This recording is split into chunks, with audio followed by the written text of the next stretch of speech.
All right, all right. I hear you. But let me ask everybody here a question. How many of the people making these rules have ever spent a winter night homeless? How many have ever stood in a grocery store with food stamps in their pocket and nowhere to cook the food they were allowed to buy? I have 3 years. 3 years without a home. 3 years trying to survive. So Congressman Brandon Gill, if you're listening, I've got a question for you. You spent a whole hearing talking about Coca-Cola. You asked whether Americans need Coke to survive. Fair question. No, nobody needs Coke to survive. But here's the question nobody seems to be asking. Why can a homeless man buy cold food with food stamps, but not a hot bowl of soup? Why can't he buy a loaf of bread, but not a cooked chicken?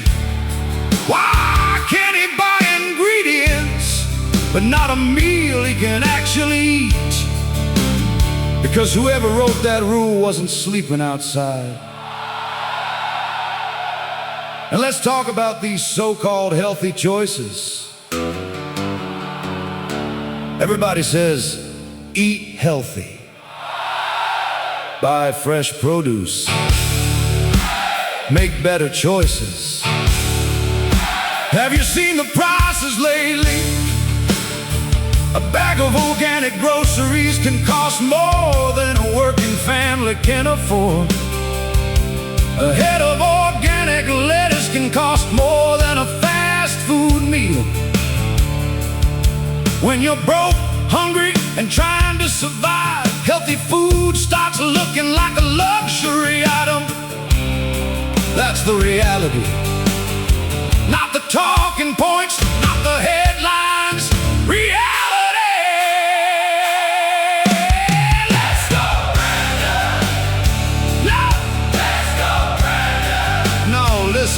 This isn't about Brandon.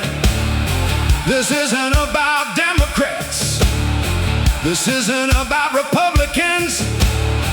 This is about people, real people, people trying to survive, people working, people struggling, people sleeping in cars, people sleeping under bridges, people trying to feed their kids. And while politicians argue about soda, those people are still hungry. So here's my message. Stop worrying about whether somebody bought a Coke. Start worrying about whether they ate it all. Fix the hot food rule. Make healthy food affordable. Give people dignity. Give people options. Give people a chance. Give people a chance. Because the real problem isn't a bottle of soda. The real problem is a system that makes survival harder than it has to be. Let's go, Brandon! Yeah! Let's go, Brandon! No! No! Let's go, Brandon! Yeah! The cold food rule!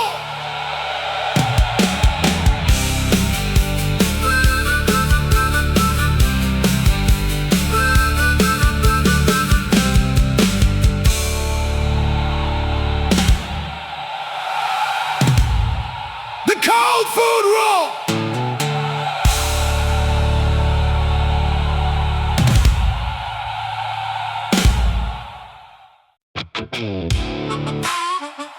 Yeah.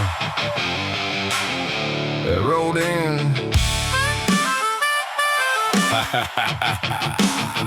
Yeah.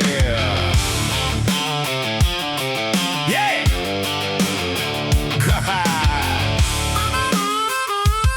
Yeah. They rolled in with a mission and a camera a crew acting like a can of Coke was the nation's biggest issue. 40 million people trying just to make ends meet, but he's interrogating soda while they're worried about heat. Got 100 billion problems stacked up to the sky, but he's asking if a Pepsi helps a person stay alive. Round and round the witness stand, same question every day, like he found a secret villain in the beverage aisle at Target. Everybody's hungry, everybody's broke, but the congressman declared war on a bottle of Coke. Hey Brandon, what's the plan? Fighting sugar while the house is burning, man. People need groceries, people need hope. You built a whole hearing around a Diet Coke. Coke committee, case closed, mystery solved. You found the criminal mastermind, a 2-liter at Walmart. Yeah, 2-liter at Walmart. Do Americans need Coca-Cola? He asked it 10 times more. Like the answer held the key to unlock the treasury door. The witness kept saying, hunger's what I fight, but he wanted a soda confession before the end of the night. Got farmers, got prices, got rent through the roof, but we're cross-examining Sprite like it's organized crime-proof.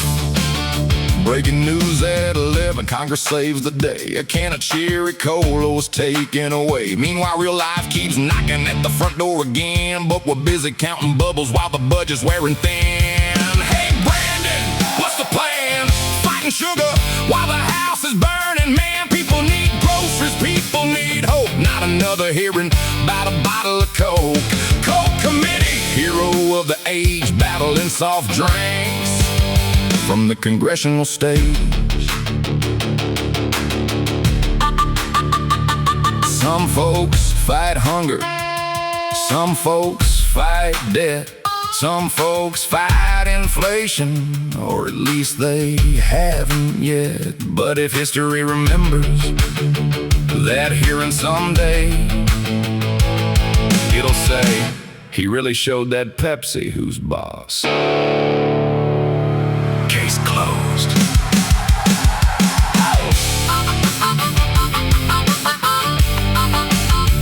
Case closed.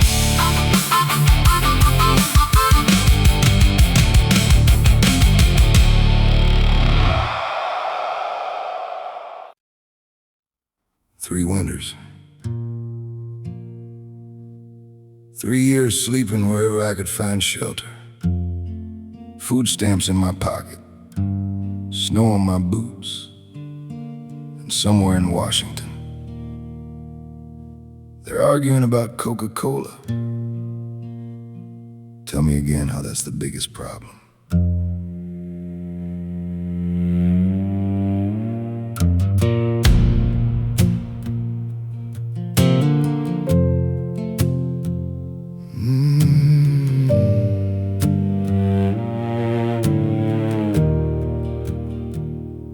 Sleeping on the sidewalks, trying to survive, watching temperatures dropping, just thankful I'm alive.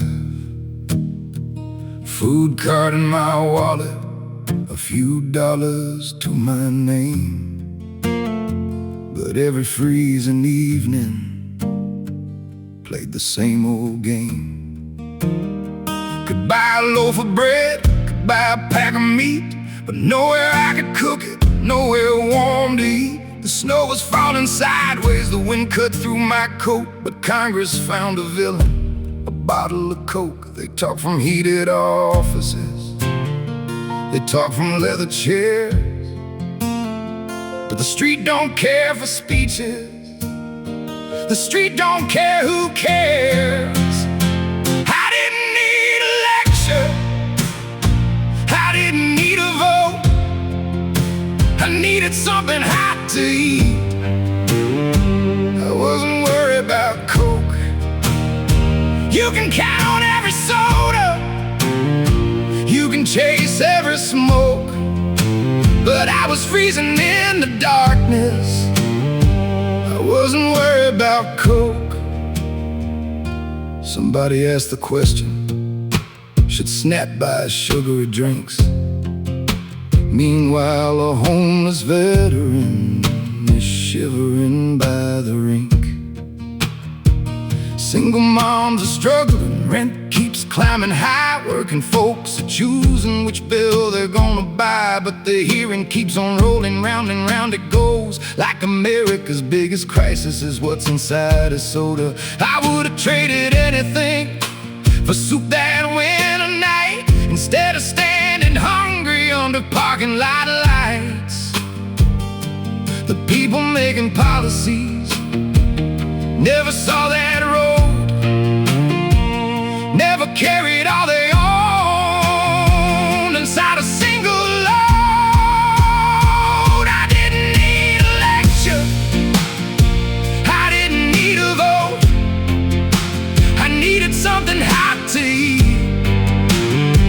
I wasn't worried about Coke. You can count every soda, you can chase every smoke, but I was freezing in the darkness. I wasn't worried about Coke. Maybe let the homeless buy a hot meal from the store. Maybe ask the people who have lived through it before. Maybe hunger isn't solved by another TV fight.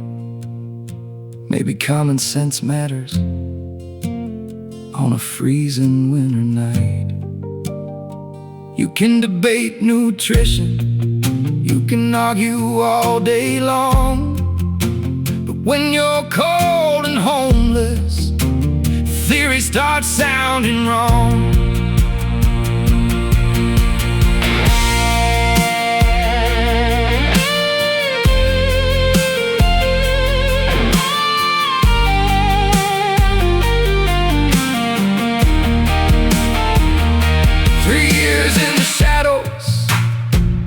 3 years in the cold, 3 years learning quickly how survival really works. No kitchen, no microwave, no stove, no place to call my own, just a food cart and a question: why can't I buy cold food but not something warm? Why are we arguing over soda while people sleep in storms? I didn't need a lecture, I didn't need a vote, I needed something hot to eat. I wasn't worried about Coke, I wasn't looking for luxury, I wasn't asking for gold, just one hot meal on a winter night to fight away the cold. You can count every soda, you can chase every smoke, but I survived 3 years on the street, and I wasn't worried about Coke. You wanna talk about hunger? Talk to somebody who's been hungry. You wanna talk about homelessness? Talk to somebody who slept outside. Because when the temperature drops below freezing, the argument isn't about Coca-Cola. The argument is whether you're gonna make it through the night.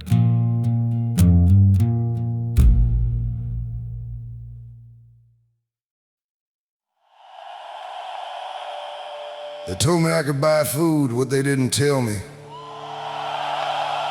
was where I was supposed to cook it. No kitchen, no stove, no microwave, no home, just a plastic card and a rule written by somebody who never spent a night outside.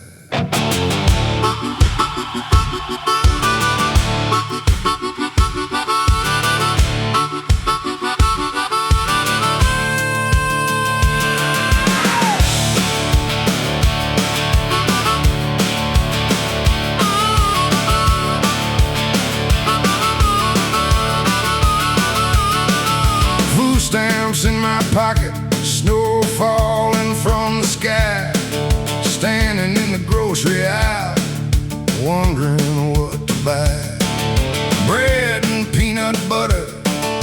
Lunch meat and cheese, things that look good on paper, but not in 30-degree freeze. Could smell the hot chicken, could smell the soup nearby, could see it sitting ready, but the rule said not tonight. The register said no, the cashier shook her head. So I walked back out into the cold with crackers instead. The people make the policies, the people write the laws, but sometimes common sense gets lost between the lines and clauses. That's the cold food rule, written nice and neat. You can buy the ingredients, but not a ready meal to eat. The cold food rule, tell me how that's fair, when the only thing you're missing is a kitchen that isn't there. The shelter's full tonight, the church basement's closed.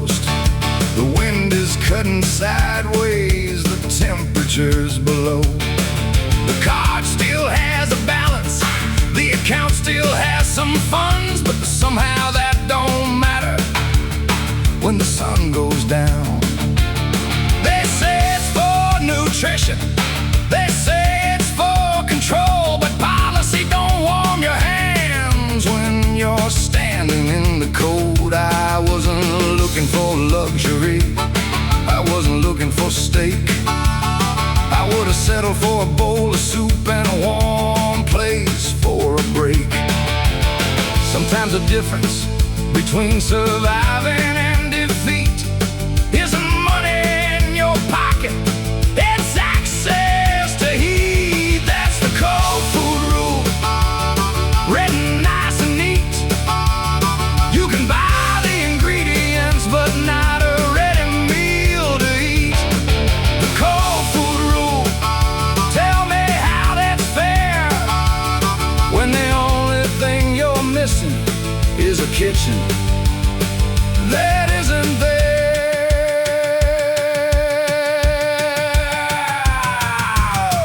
Ask the homeless veteran, ask the woman in her car, ask the man beneath the overpass sleeping under stars. Ask the people living it, what would help them most. You might hear less paperwork, you might hear more housing, you might hear one hot meal. It's amazing what people learn when they actually ask.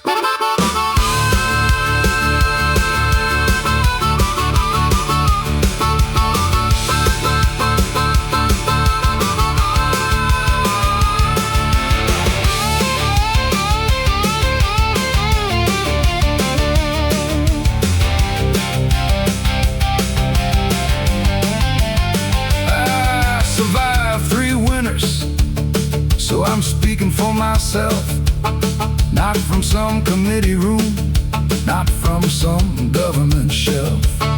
I've lived the contradiction, I've walked the frozen miles, I've stood beside the deli counter, staring for a while. Food I couldn't purchase, though it sat within my reach. A lesson in bureaucracy no textbook ever teaches. That's the cold food rule, written nice and neat. You can buy the ingredients, but not a ready meal to eat. The cold food rule, maybe someday we'll see that helping people survive shouldn't be this complicated. To be the cold food rule, that's what they call it now. But if you've ever lived outside, you know exactly how it sounds. The card worked, the system worked, the policy worked, everything worked, except the person trying to survive. Maybe that's the problem. Maybe the people writing the rules should spend one winter night living under them.